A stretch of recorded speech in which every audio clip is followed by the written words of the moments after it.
Assalamualaikum warahmatullahi wabarakatuh. Perkenalkan, kami dari kelompok 4 MSDM dari kelas manajemen 3. Baiklah, kami akan menampilkan hasil ringkasan dari materi rekrutmen dan seleksi karyawan, yang anggotanya terdiri dari saya sendiri, Febriani Putri, dan yang kedua Fani Oksa Putri, yang ketiga Fitra Nur Fadila, yang keempat Inawati, dan yang kelima Hendrawan. Yang pertama yang akan dibacakan oleh Fani Oksa Putri. Kepada Fani, dipersilakan.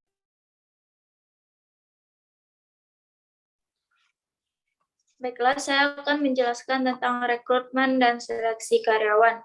Yang pertama, pentingnya rekrutmen dan seleksi. Rekrutmen merupakan salah satu bentuk dari perencanaan manajemen sumber daya manusia. Setelah suatu perusahaan mempunyai gambaran tentang hasil analisa pekerjaan dan rancangan pekerjaan yang sesuai dengan kebutuhan dan tujuan dari perusahaan, maka tugas manajer yang selanjutnya adalah untuk mencari tenaga kerja yang cocok untuk mengisi jabatan yang sesuai untuk pekerjaan tersebut. Selanjutnya ada rekrutmen. Rekrutmen merupakan suatu proses atau tindakan yang dilakukan oleh organisasi untuk mendapatkan tambahan karyawan melalui berbagai tahapan yang meliputi identifikasi dan evaluasi sumber-sumber penarikan tenaga kerja, menentukan kebutuhan tenaga kerja, proses seleksi, penempatan, dan orientasi tenaga kerja. Penarikan karyawan bertujuan untuk menyediakan karyawan yang cukup agar manajemen dapat memilih karyawan yang memenuhi kualifikasi yang mereka perlukan di perusahaan. Selanjutnya ada prinsip-prinsip rekrutmen. Ada 6 prinsip. Yang pertama, mutu karyawan yang direkrut harus sesuai dengan kebutuhan yang diperlukan oleh perusahaan. Yang kedua, jumlah karyawan yang diperlukan harus sesuai dengan pekerjaan yang tersedia. Yang ketiga, biaya yang diperlukan diminimalkan. Yang keempat, perencanaan dan keputusan strategis tentang rekrutmen. Yang kelima, flexibility. Harus fleksibel mengenai dari waktu, kualifikasi karyawan yang dibutuhkan, melihat apa saja yang disediakan oleh para pencari kerja. Yang keenam, mempertimbangkan hukum. Jadi, apa saja peraturan undang-undang tentang ketenaga kerjaan atau karyawan harus diperhatikan dalam prinsip-prinsip rekrut karyawan. Dalam proses rekrutmen, manajemen sumber daya manusia mulai menerima surat-surat lamaran. Proses ini juga menentukan siapa saja pelamar yang sesuai dan akan melanjutkan ke jenjang berikutnya. Sekian, terima kasih. Saya kembalikan kepada moderator. Terima kasih kepada Fani Oksa Putri.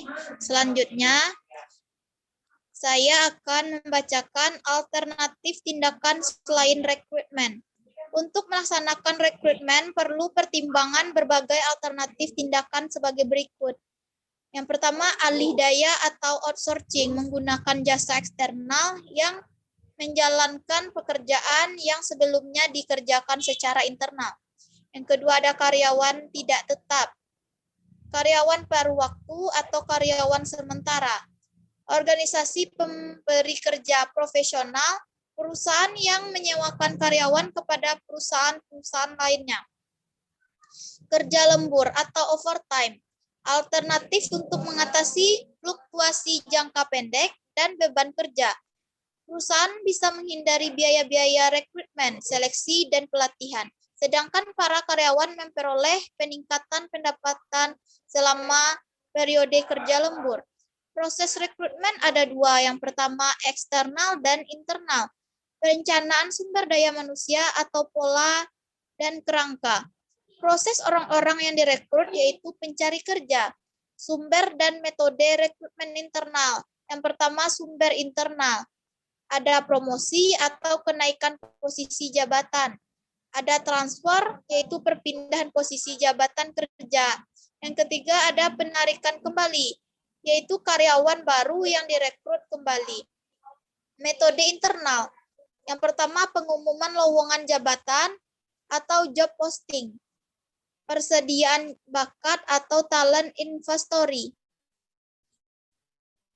Tujuan rekrutmen eksternal itu mengisi jabatan-jabatan dimiliki oleh para karyawan yang ada saat ini.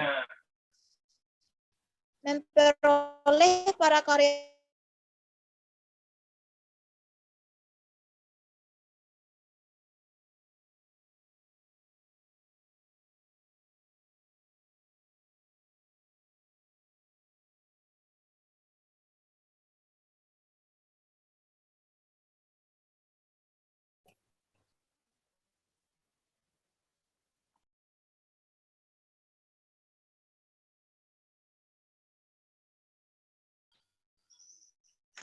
Selanjutnya, metode rekrutmen eksternal. Ada beberapa metode rekrutmen eksternal, yaitu 1. Pelamar yang datang atau walk-ins dan surat lamaran yang masuk. 2. Rekomendasi karyawan. 3. Iklan. 4. Agen tenaga kerja perusahaan jasa rekrutmen. 5. Lembaga pendidikan. 6. Asosiasi profesional organisasi ketenaga kerjaan. Yang ke-7, open house job fair. 8. Internet. 9. Merger dan akuisisi. 10. Rekrutmen internasional. Metode rekrutmen online. Yang pertama, perekrut internet. Orang yang pekerjaan utamanya menjalankan proses rekrutmen melalui internet. Yang kedua, bursa kerja virtual atau virtual job fair. Metode perekrutan online yang dilakukan oleh satu pemberi kerja atau sekelompok pemberi kerja. Yang ketiga, situs web karir perusahaan. Situs kerja yang dapat diakses dari homepage perusahaan. Selanjutnya, apa yang dimaksud dengan outsourcing? Outsourcing bisa diartikan sebagai penggunaan tenaga kerja dari pihak ketiga untuk menyelesaikan pekerjaan tertentu. Perusahaan outsourcing sendiri merupakan perusahaan yang menyediakan jasa dan menyalurkan tenaga kerja dengan keahlian tertentu ke perusahaan-perusahaan yang membutuhkan. Terima kasih, sekian itu dari saya. Kembali ke moderator. Terima kasih kepada Fitra Nurfadila. Selanjutnya yang akan dibacakan oleh Saudari Inawati. Kepada Saudari Inawati dipersilakan. Baik, saya akan menjelaskan tentang bagaimana sistem kerja outsourcing. Definisi dan aturan pekerjaan outsourcing sebenarnya tidak disebutkan secara spesifik dalam Undang-Undang Ketenaga Kerjaan. Karyawan outsourcing bekerja melalui sistem kontak yang dibagi menjadi 2 menurut undang-undang, yaitu perjanjian kerja waktu tertentu dan perjanjian kerja waktu tidak tertentu. Intinya, karyawan outsourcing hanya bisa direkrut untuk mengerjakan pekerjaan di luar pekerjaan inti perusahaan penggunaan jasa. Selanjutnya yaitu alur atau proses ketika HR membuka lowongan kerja. Yang pertama, mengidentifikasi kebutuhan suatu posisi. Sebelum membuka lowongan, pihak perusahaan biasanya akan melakukan proses rekrutmen ini terlebih dahulu. Posisi yang diidentifikasikan biasanya adalah posisi baru yang masih lowong atau posisi lama yang sudah ditinggalkan karyawan. Proses rekrutmen ini sendiri dilakukan agar perusahaan mengetahui apa saja kebutuhan posisi tersebut, seperti spesifikasi karyawan yang akan mengisi posisi tersebut atau berapa jumlah karyawan yang dibutuhkan. Yang kedua yaitu merencanakan proses rekrutmen.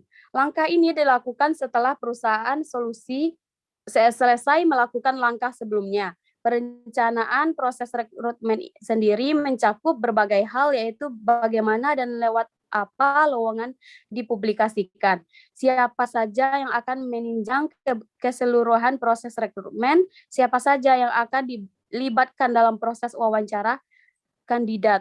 Yang ketiga yaitu mempublikasikan lowongan pekerjaan. Setelah Setelah perencanaan selesai, pihak perusahaan akan langsung mempublikasikan lowongan pekerjaan di tempat mereka. Biasanya perusahaan akan mempublikasikan lowongan tersebut lewat media cetak, khususnya koran. Namun di era digital ini, sebagian besar perusahaan mulai mempublikasikan lowongan kerja secara daring lewat beberapa langkah, yaitu melalui situs resmi mereka, lewat media sosial berupa Instagram, Twitter, Facebook, dan lain-lain.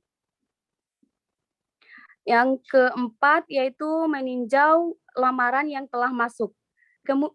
Kemudahan dalam melamar akan membuat perusahaan lebih mudah menerima lamaran yang masuk. Dengan begitu, perusahaan pun lebih mudah dalam melakukan proses rekrutmen selanjutnya. Yang kelima yaitu menyeleksi CV. Menyeleksi CV yang masuk dari email, pos, atau yang berada di meja HRD biasanya menyeleksi CV dilakukan HRD pada jam 9 sampai 10 pagi dan 3 sampai 4 sore pada jam lowong bagi HRD. Sekian, terima kasih. Saya kembalikan kepada moderator. Baiklah, terima kasih kepada Saudari Ina. Selanjutnya yang akan dibacakan oleh Saudara Hendrawan. Kepada Saudara Hendrawan, dipersilakan.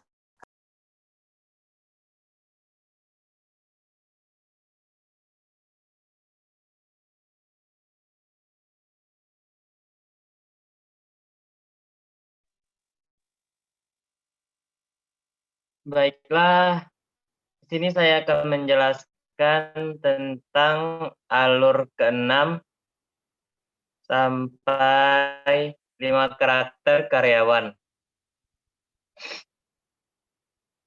Alur ke-6, HRD interview, adalah proses di mana menggali skill atau kepribadian dengan melakukan interview dan juga mencocokkan hasil interview dengan CV.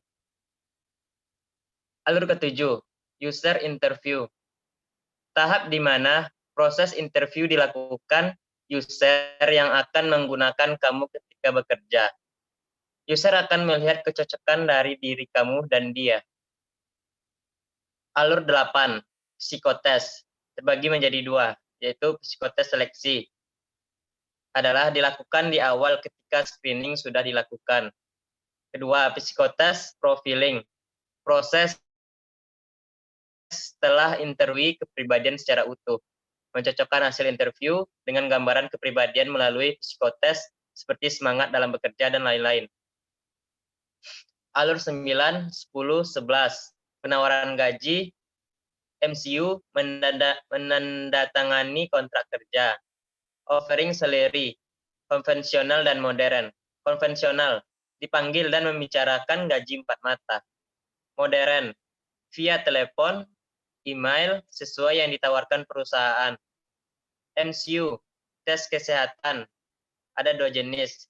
Ditentukan tempatnya atau sesuai ketentuan tes perusahaan, hanya saja tempatnya bebas.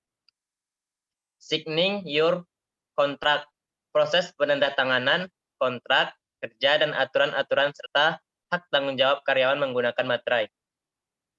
Sebagian besar perusahaan menginginkan punya karyawan berkualitas tinggi, mutu kerja tinggi, etos kerja bagus, dan optimal dalam menggunakan potensi dirinya.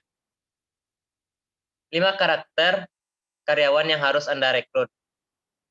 1. Cepat beradaptasi, supel, humble, mudah mengenali orang lain. 2. Memiliki passion, antusias dalam berkomunikasi dengan orang lain untuk menjalin relasi dan kerjasama. 3. Karakter positif, memiliki sopan santun, meminta izin saat stuck di kantor, mau meminta maaf jika salah. 4. Result oriented, karyawan memiliki tujuan, menanyakan apa targetnya ke perusahaan. 5. Berkomitmen, walaupun saat tak memiliki mood yang baik untuk bekerja, namun tetap menjalankan pekerjaan dengan baik untuk atasan atau perusahaan. Mungkin itu saja yang dapat saya sampaikan. Saya kembalikan kepada moderator. Baiklah, Terima kasih kepada saudara Hendrawan. Jadi, sekianlah hasil ringkasan dari kelompok kami, yaitu materinya rekrutmen dan seleksi karyawan.